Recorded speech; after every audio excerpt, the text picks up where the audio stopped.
Welcome everyone, welcome in this video. आज का video का टॉपिक है एविएशन सेफ्टी, विमानन सुरक्षा। तो चलिए शुरू करते हैं। तो सबसे पहले बात करते हैं कि ये जो टॉपिक है वो न्यूज में क्यों था, खबरों में क्यों था। तो देखिए, जो अहमदाबाद प्लेन क्रैश हुआ था तो उसके ऊपर एक रिपोर्ट आई थी। तो एयरक्राफ्ट एक्सीडेंट इन्वेस्टिगेशन ब्यूरो, जिसे प्यार से हम AAIBB कहते हैं, तो AAIB ने एक प्रिलिमिनरी रिपोर्ट जारी की थी ऑन अहमदाबाद प्लेन क्रैश। इसके लिए ये न्यूज में था। इस रिपोर्ट में हाईलाइट क्या किया गया था? तो हाईलाइट किया गया था safety communication and investigation procedure के ऊपर ये रिपोर्ट जो है वो दी गई थी। तो ये कुछ न्यूज में था। तो चलिए, इसमें कुछ कुछ टर्मिनोलॉजी है जिसे जानना बहुत जरूरी है, उसके बारे में बात कर लेते हैं। तो सबसे पहले, ये मेडे कॉल क्या होता है? मेडे कॉल जो है वो एक इमरजेंसी के टाइम पे एक सिग्नल दिया जाता है, वो है। तो मेडे कॉल यहाँ पे इंडिकेट करता है a life threatening aviation emergency, कि जब जीवन घातक विमानन आपात स्थिति होती है तो उसे दर्शाने के लिए मेडे कॉल जो है वो दिया जाता है। एंड इट रिक्वायर, जब भी ये कॉल होता है तो it require immediate assistance from the air traffic controller, कि जो एयर ट्रैफिक कंट्रोलर है उनसे सहायता मांगी जाती है, एकदम तत्कालीन सहायता मांगी जाती है। तो ये मेडे कॉल होता है। उसके बाद कुछ इमरजेंसी फ्रीक्वेंसी के बारे में भी बात कर लेते हैं। देखिए, international civil aviation emergency frequency क्या होती है? तो इमरजेंसी फ्रीक्वेंसी यहाँ पे है 121.5 मेगाहर्ट्ज। ये international civil aviation emergency frequency है। अगर कोई मिलिट्री एक्शन होता है, मिलिट्री इमरजेंसी होती है, तो मिलिट्री एविएशन इमरजेंसी फ्रीक्वेंसी है 243 मेगाहर्ट्ज। ये मिलिट्री एविएशन इमरजेंसी फ्रीक्वेंसी है। अच्छा, ये ब्लैक बॉक्स रिट्रीवल क्या होता है? देखिए, जब ब्लैक बॉक्स की बरामदगी की जाती है तो ये ज्यादा शब्द यूज होता है, ये एविडेंस के लिए होता है। तो ब्लैक बॉक्स जो है, black box were recovered from the like plane. जब जो प्लेन का जो मलबा था वहां से ये बॉक्स रिकवर किया गया था और उसको एनालाइज किया गया था एट AAIB लेबोरेटरी। तो AAIB का फुल फॉर्म है एयरक्राफ्ट एक्सीडेंट इन्वेस्टिगेशन ब्यूरो। तो इस ब्यूरो ने अपनी लेबोरेटरी में ये जो ब्लैक बॉक्स है उसको रिकवर करके इस बॉक्स को एनालाइज किया था। और जो ब्लैक बॉक्स है वो क्या देता है? क्रूशियल एविडेंस देता है फॉर द एक्सीडेंट इन्वेस्टिगेशन, कि वो जो एक्सीडेंट हुआ था तो उसमें क्या हुआ था, क्या रीजन होगा, क्या बातचीत हुई थी, उसके बारे में ब्लैक बॉक्स जो है वो इंपॉर्टेंट इंफॉर्मेशन देता है। ब्लैक बॉक्स होता क्या है? तो एक्चुअली ब्लैक बॉक्स क्या ब्लैक कलर का होता है? तो आंसर है नो। ब्लैक बॉक्स जो है वो एक्चुअली ब्राइट ऑरेंज कलर का होता है फॉर द विजिबिलिटी।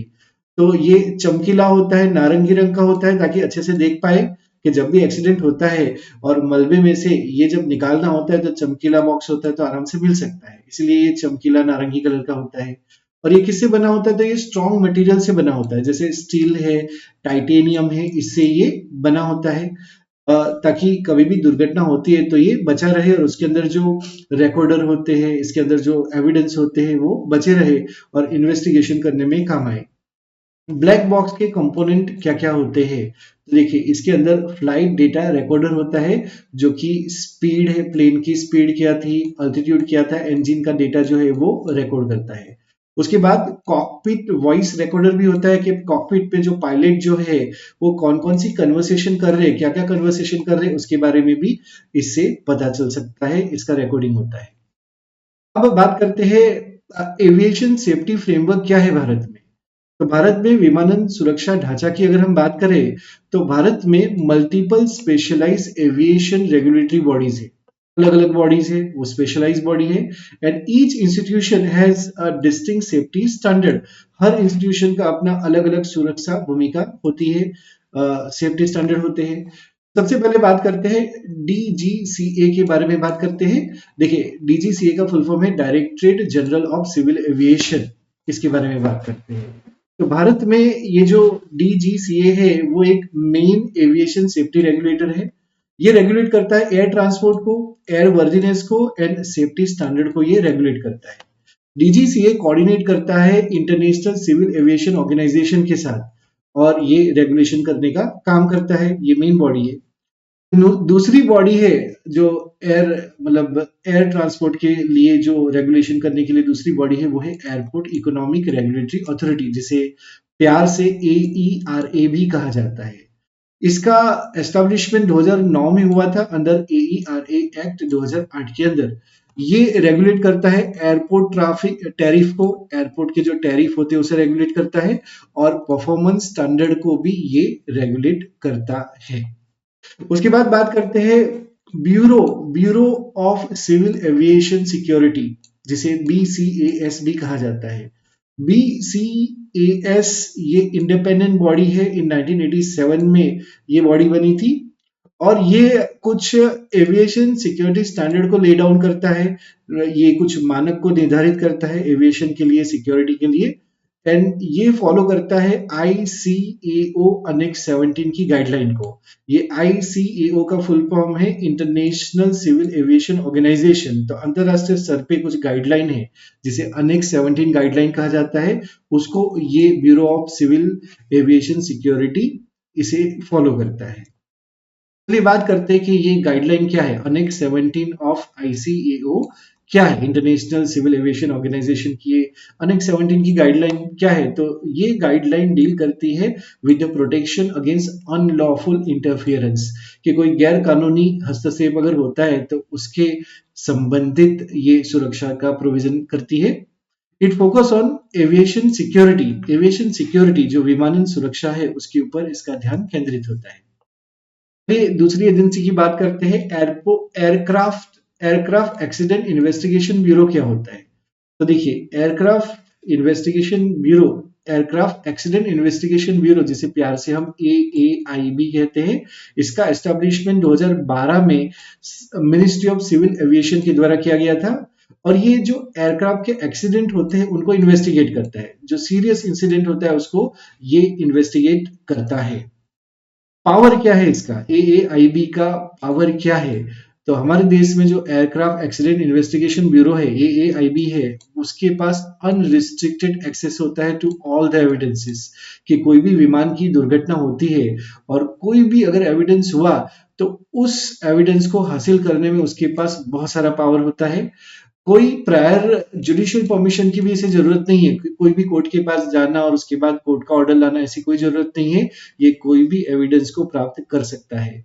ज्यूरिस्डिक्शन क्या है, AAIB का ज्यूरिस्डिक्शन क्या है। तो देखिए AAIB investigate aircraft about 2250 kilogram of AUW, कि जिस एयरक्राफ्ट का वजन 2250 किलोग्राम से ज्यादा होता है तो फिर हम बात कर सकते हैं कि उसका इन्वेस्टिगेशन AAIB ही करेगा, एयरक्राफ्ट एक्सीडेंट इन्वेस्टिगेशन ब्यूरो ही करेगा। तो यहाँ पे एक शब्द लिखा है AUW, लिखा है 2250 किलोग्राम, 2250 किलोग्राम AUW लिखा है। तो यहाँ पे AUW क्या है, तो देखिए एविएशन में AUW का फुल फॉर्म होता है all up weight. All up weight represent करता है total weight of aircraft, aircraft का जो टोटल वेट होता है उसे रिप्रेजेंट करता है। जैसे एयरक्राफ्ट में पेलोड होता है, फ्यूल होता है, एनी एडिशनल इक्विपमेंट होता है, जब भी टेक ऑफ होता है तो सारा जो है वो टोटल करके जो वेट होता है उसे AUW ऑल अप वेट भी कहा जाता है।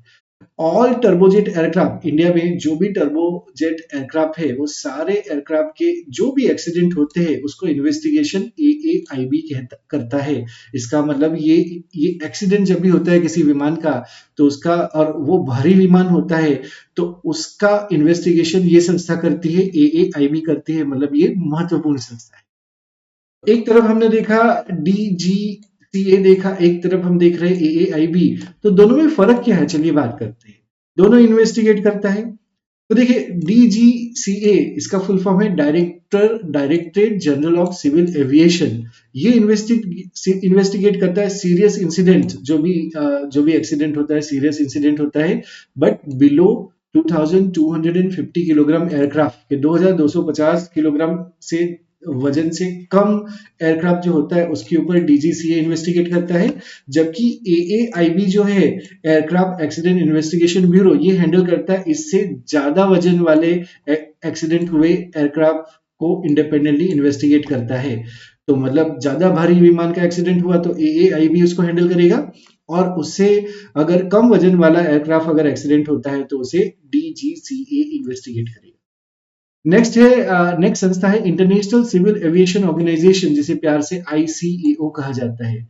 तो देखिए ये संस्था जो है ICAO वो फॉर्म हुई थी 1944 में अंडर शिकागो कन्वेंशन।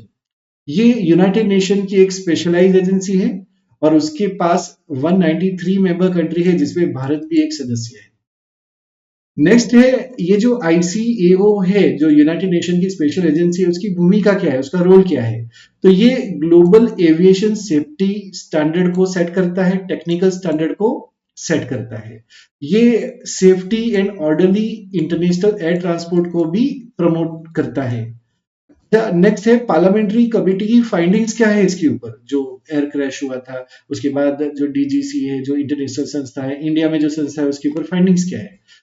तो पार्लियामेंट्री कमेटी की फाइंडिंग ये है कि जो हमारे देश में DGCA है, directorate general of civil aviation है, उसको मात्र 30 करोड़ रुपीस का ही कैपिटल मिलता है और इतने कैपिटल में उसके पास रिस्पॉन्सिबिलिटी बहुत ज्यादा होती है। तो इसके कारण जो हमारी सेफ्टी होती है, इन्वेस्टिगेशन इंफ्रास्ट्रक्चर होता है, जो भी विमान की दुर्घटना होती है वो बाधित होता है, वो अफेक्टेड होता है। दूसरी एक प्रॉब्लम ये देखी गई है कि मैन पावर शॉर्टेज देखा गया है। तो हमारा जो director general of civil aviation है DGCA है, तो उसकी वैकेंसी ओनली 53.8% ही है, मतलब इसमें वैकेंसी कम है, मैन पावर शॉर्टेज है। उसके बाद BCAS है, जैसे bureau of civil aviation security है, तो उसमें वैकेंसी 34.7% ही है, तो मतलब वैकेंसी कम है, मैन पावर की यहाँ पे शॉर्टेज देखी जाती है। उसके बाद जो सरकार की स्कीम थी उड़ान एक्सपांशन में भी इश्यू आ चुका था, उसमें भी कुछ चुनौतियां हैं। तो उड़ान हमने स्कीम लॉन्च तो कर दी, लेकिन जो उड़ान का जो बजट एलोकेशन हुआ है उसको घटाया गया है 32%, 2024-25 में 32% से घटाया गया था। उसके अलावा जो हिली रीजन है, नॉर्थ ईस्टर्न रीजन है हमारे, वो पहाड़ी क्षेत्र है और वहां पे स्ट्रॉन्गर सेफ्टी इंफ्रास्ट्रक्चर की जरूरत है। तो ये भी हमने कुछ इश्यू देखे हैं। नेविगेशन सिस्टम के कुछ चैलेंजेस है, उसको देख लेते हैं। तो देखो नेविगेशन जब भी होता है तो स्मॉग होता है, विजिबिलिटी नहीं होती है, बैड वेदर होता है, उसके कारण फ्लाइट का डिसरप्शंस होता है, प्रभावित होती है फ्लाइट्स। उसके बाद जो हमारे लैंडिंग सिस्टम के जो इंस्ट्रूमेंट होते हैं उसका इंस्टॉलेशन की हमें जरूरत है। जैसे कोई भी प्लेन है जब भी रनवे पे आता है तो उसको मदद करने के लिए कौन कौन से इंस्ट्रूमेंट्स होने चाहिए, ये सारे इंस्ट्रूमेंट बहुत स्ट्रांग होने चाहिए, इसकी जरूरत बहुत स्ट्रांग है, अदरवाइज बहुत सारी दुर्घटनाएं भी इससे देखी जाती है होते हुए। उसके बाद एयरक्राफ्ट कैबिन सेफ्टी का भी इश्यू है, ये भी एक कंसर्न बना हुआ है। तो देखो poor seat quality and outdated technology जो है उसके कारण चिंताएं बढ़ी है। पैसेंजर का कंफर्ट एंड सेफ्टी जो है वो यहाँ पे अफेक्ट होता हुआ दिखाई देता है कि जो कैबिन के अंदर जो चीजें है वो ठीक होनी चाहिए, तो ही क्या है एक अच्छी फ्लाइट जो है वो हो सकती है। तो ये एक कंसर्न का विषय है। उसके बाद कमिटी की रिकमेंडेशंस क्या है, तो बहुत सारी कमिटी बोलती है कि क्या होना चाहिए कि बैलेंस फंड एलोकेशन होना चाहिए अक्रॉस द एविएशन बॉडी। तो जो जो एविएशन के रिलेटेड जो भी बॉडीज है वहां पे फंड एलोकेशन ठीक से होना चाहिए ताकि ऑपरेशन अच्छे से चले। इंटीग्रेटेड सेफ्टी मैकेनिज्म होना चाहिए ताकि क्या हो जाए कि ये बॉडी अच्छे से काम कर पाए, जो भी बॉडी यहाँ पे एविएशन सेक्टर में है वो। Aviation inter aviation interior quality commission कहता है कि जो अंदर एविएशन के अंदर के विमान के अंदर जो भी सुविधाएं है वो कैसी होनी चाहिए। तो एक नई बॉडी, तो ये कहा गया है कि एक नई बॉडी जो है वो क्रिएट होनी चाहिए जो सजेस्ट करेगा कि कैबिन कैबिन के अंदर सेफ्टी स्टैंडर्ड क्या होना चाहिए, कि जो चेयर होती है प्लेन के अंदर जो चेयर होती है वो कैसी होनी चाहिए, उसमें कौन कौन से स्टैंडर्ड होने चाहिए। तो ये इंश्योर करेगा एर्गोनॉमिक्स के जो जो सीट्स होती है वो कैसी होनी चाहिए, बैठने का पोस्चर कैसा होना चाहिए, कितनी आरामदायक होनी चाहिए, कितनी सेफ्टी होनी चाहिए, सस्टेनेबिलिटी कितनी होनी चाहिए, तो उसके लिए एक बॉडी होनी चाहिए, ये बताया गया है एविएशन इंटीरियर क्वालिटी कमीशन के द्वारा। नेक्स्ट है इंडिया ग्लोबल स्टैंडिंग क्या है अगर एविएशन की बात करें। तो India align its aviation rules with ICAO standard, international civil aviation organisation का स्टैंडर्ड है, उसके साथ हमारा रूल जो है वो अलाइन है, मतलब अच्छा हमारा परफॉर्मेंस है। और इसीलिए जो ICAO है उसका सेफ्टी ऑडिट है, उन्होंने इंडिया के परफॉर्मेंस को अप्रिशिएट किया है, भारत की सराहना की है इसमें। अब हम बात करते हैं कि स्टेटस ऑफ एविएशन सेक्टर क्या है हमारे इंडिया में, भारत में विमानन क्षेत्र की क्या स्थिति है। तो रैंक अगर बात करें तो India is third largest aviation market in the world by passenger traffic. Passenger की बात करें तो पूरी दुनिया में हमारा तीसरा नंबर आता है। Over 350 million passengers are travelling through flight in India. हम विमान से लगभग 350 मिलियन पैसेंजर ट्रैवल करते हैं भारत में। जेंडर इक्वालिटी की बात करें तो 15% of pilot in India are women, के मतलब महिलाएं जो है तो पूरे 15%, पूरे पायलट में से 15% महिलाएं हैं, जबकि ग्लोबल एवरेज मात्र 5% है। तो ये भी हमारा एक अचीवमेंट है। अगर हम ग्रोथ की बात करें तो डोमेस्टिक एयर पैसेंजर भारत में जो है, डोमेस्टिक एयर पैसेंजर का ट्रैफिक है वो ग्रो कर रहा है 10 to 12% एनुअली, हर वर्ष 10 से 12% बढ़ रहा है हमारा domestic air passenger traffic. Capital expenditure की बात करें कि कितना व्यय होता है, कितना खर्चा होता है, तो rupees 91,000 crore invested under national infrastructure pipeline 2019-20 से 2024-25 में कुछ 91,000 करोड़ रुपए इन्वेस्ट किए गए हैं। ये जो पाइपलाइन का प्रोजेक्ट है, एनआईपी प्रोजेक्ट है, उसमें नेशनल इंफ्रास्ट्रक्चर पाइपलाइन में। उसके बाद ग्रीन ट्रांजिशन की बात करें तो हाँ, 81 एयरपोर्ट जो है भारत में वो shifted to 100% green energy usage, वहां पे पूरी तरीके से 100% ग्रीन एनर्जी यूसेज होता है। उसके बाद MRO पॉलिसी की बात करें तो ये भी हमारा अचीवमेंट है। तो हमारे जो एयरक्राफ्ट पार्ट्स है, now it attract aircraft part, मतलब यहाँ पे MRO का फुल फॉर्म होता है मेंटेनेंस, रिपेयर एंड ओवरहॉल। तो एयरक्राफ्ट के जो डिफरेंट डिफरेंट पार्ट्स है उसका रिपेयर होना, मेंटेनेंस होना, वो भी भारत में हो सकता है। तो aircraft parts now attract uniform 5% integrated GST. तो हमने सिर्फ 5% इंटीग्रेटेड जीएसटी लगाया है, जिससे India as a global MRO hub बन सकता है, यहाँ पे थोड़ा सस्ता हो सकता है। के बाद एक दिल्ली डिक्लेरेशन क्या है यहाँ पे इस मामले में, एविएशन के मामले में, तो 2024 में दिल्ली घोषणा की गई थी and it adopted, Delhi declaration adopt किया गया था एशिया पैसिफिक मिनिस्टरियल कॉन्फ्रेंस में।